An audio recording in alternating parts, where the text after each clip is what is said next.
Hey guys, this is Brian with Prokashi.com back in Lawrenceville, Georgia, and today I'm going to teach you how to make IMO. IMO is a Korean natural farming input. It stands for Indigenous Microorganisms. As a natural farmer and at Bokashi Composting, we are basically microbe farmers.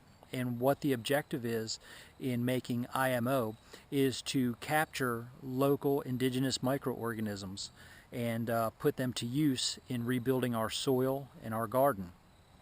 The reason why we want to get indigenous microorganisms is, number one, they are indigenous. They are used to living here. They have adapted to the climate, they have adapted to the conditions, and they are the survivors in the bunch. And since they are the survivors in the bunch, chances are they're the strongest ones available, and we want to put them to use for us. So what I'm going to do is tell you how to make IMO 1 through 5. And a lot of people, especially when I started, I got confused. You know, IMO 1, IMO 2, IMO 3, what are all these numbers? IMO 1, 2, 3, and 4 just stands for the stages that you're going to go through. First stage, second stage, third stage. And each stage is unique in its ability to either capture or multiply the indigenous microbes. So let's start with IMO 1.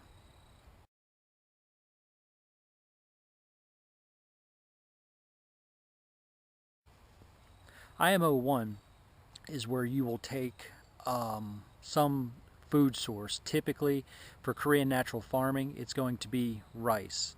You could use any kind of starch. You could probably use bread, a potato, any food source, but the easiest one and the ones that the Korean natural farming people use is rice.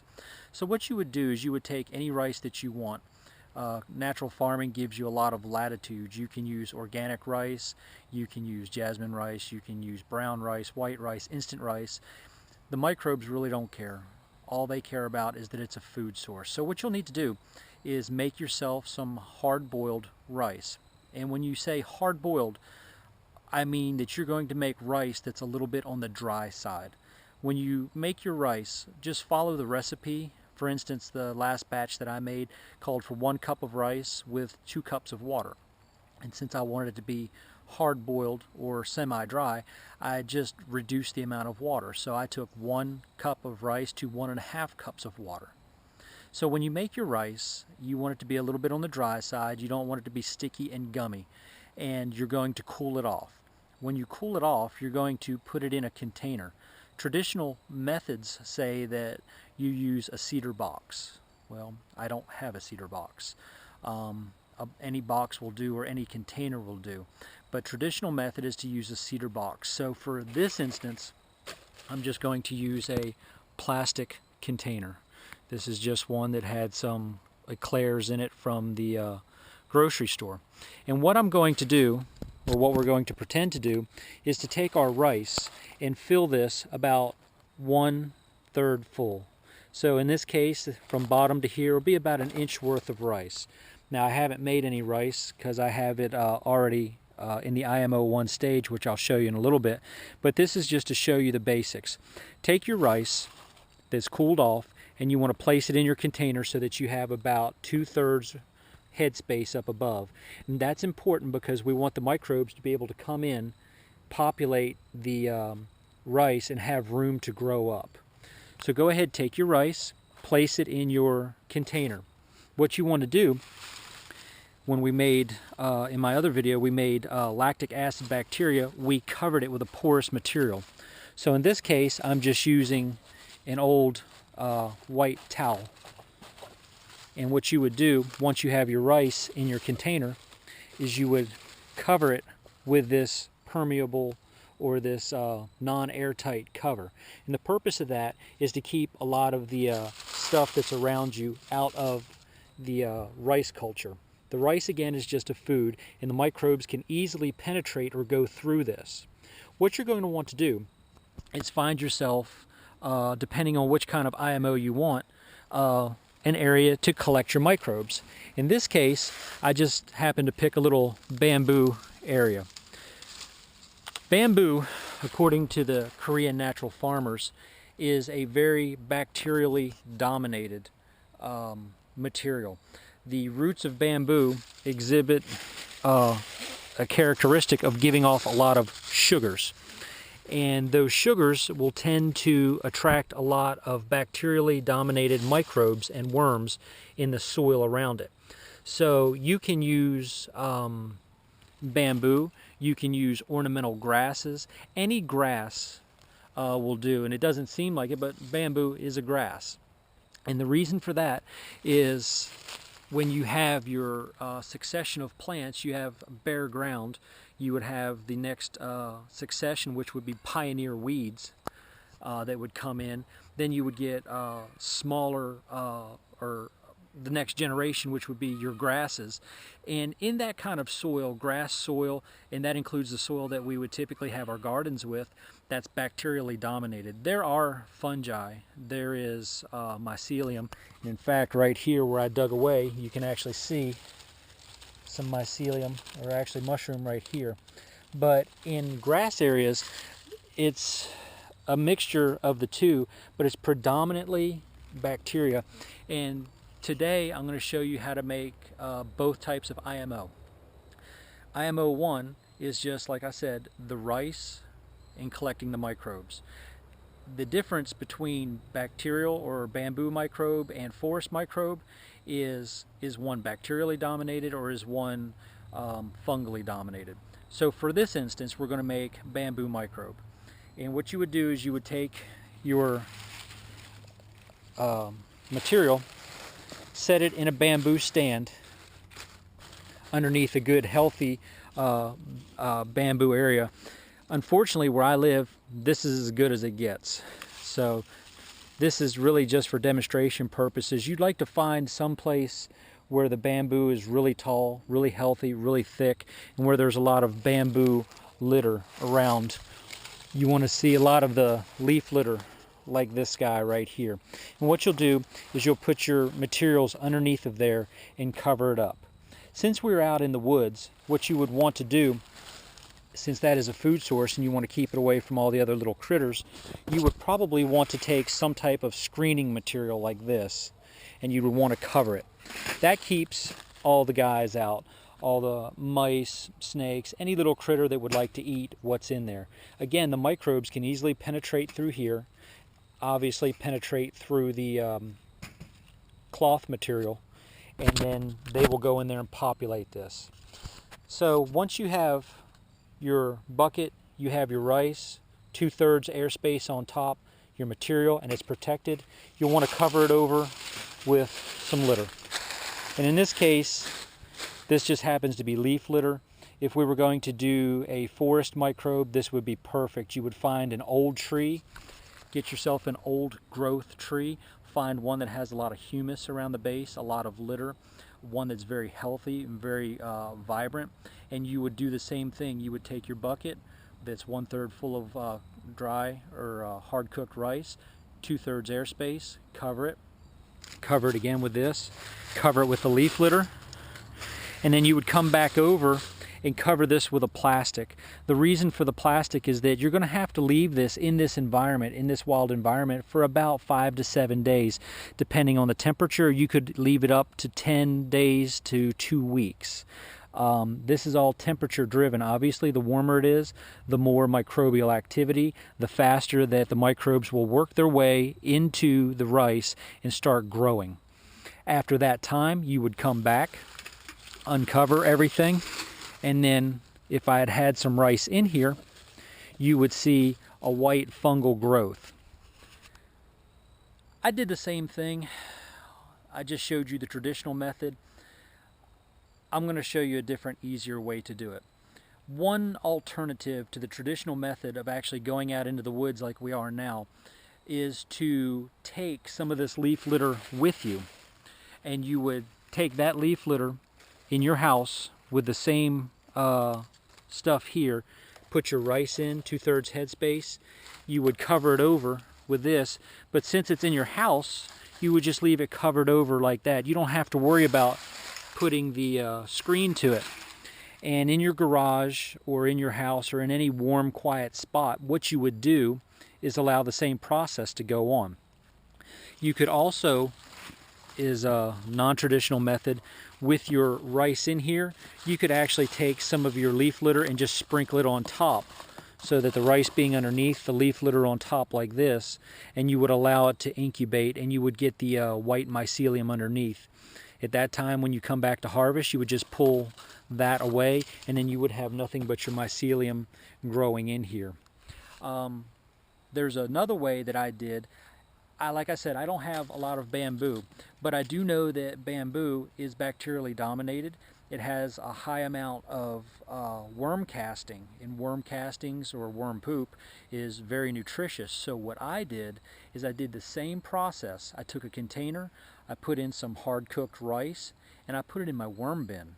I simulated bacterially dominated IMO, because worm bins are bacterially dominated. They're full of worm poop. I just took this whole process here and took it into my house. And I'm going to show you how it looks, and we're going to carry on from there. So I'll see you in just a minute.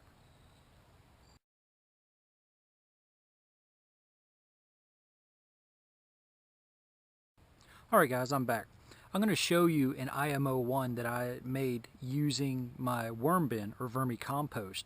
And again, the reason that I did that is I didn't have a bamboo stand and the good bamboo soil and litter around me.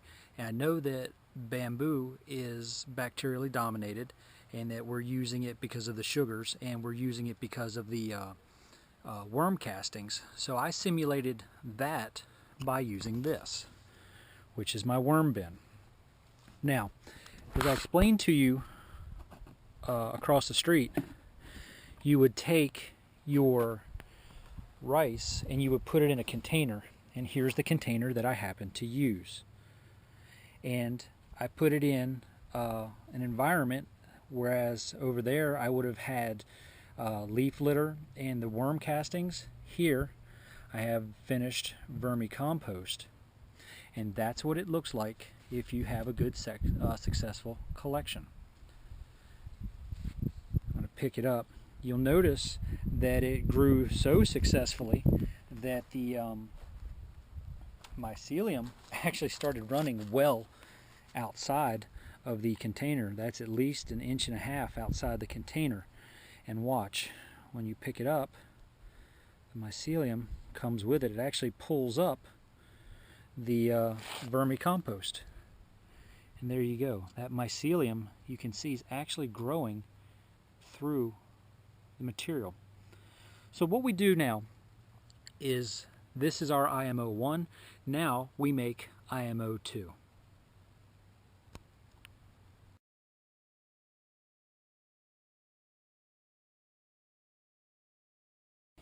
Once you separate out the IMO1 from the container, you may have bits and pieces of some of the soil or whatever, and that's fine. You can separate it out. I would just leave it in. You'll notice you've got the white mycelium growing like cotton candy on the front, and sometimes you'll see different colors, yellows, greens, reds. That's okay. If you have some colors, that's fine. You just don't want it to be black or predominantly black. You want most of that white. What we'll do is we'll take our sugar in a 1-to-1 ratio by weight. So I weighed this out earlier, and I found that it's very close to 454 grams, or 1 pound of sugar.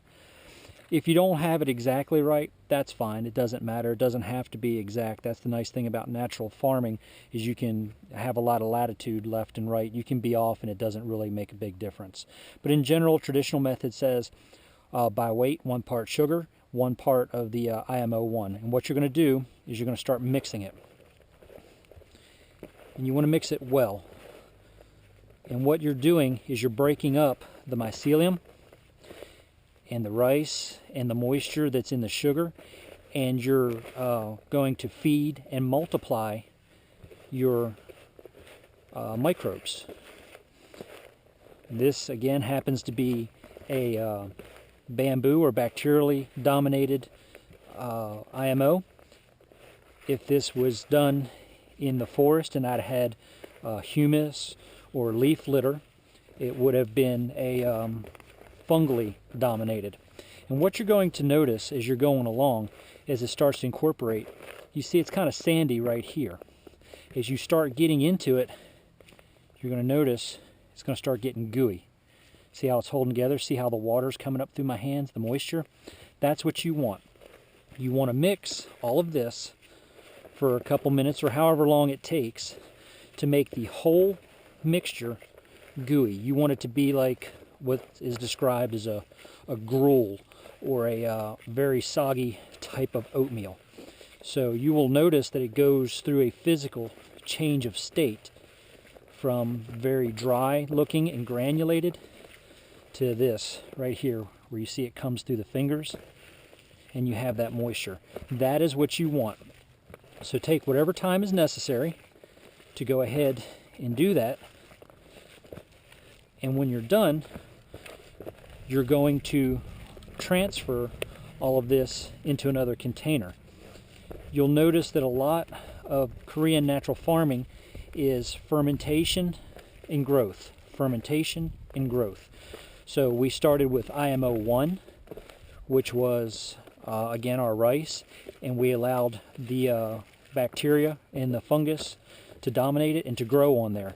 This part here is a growth and fermentation. We are fermenting this with sugar, and fermentation tends to bring out all of the materials, the nutrient type materials that we want.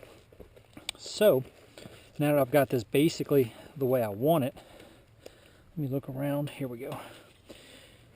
Take your IMO2 now, because it is now with sugar and microbes, and put it into a container. And again, all you're going to do is allow this to set and incubate, or to grow. There you go.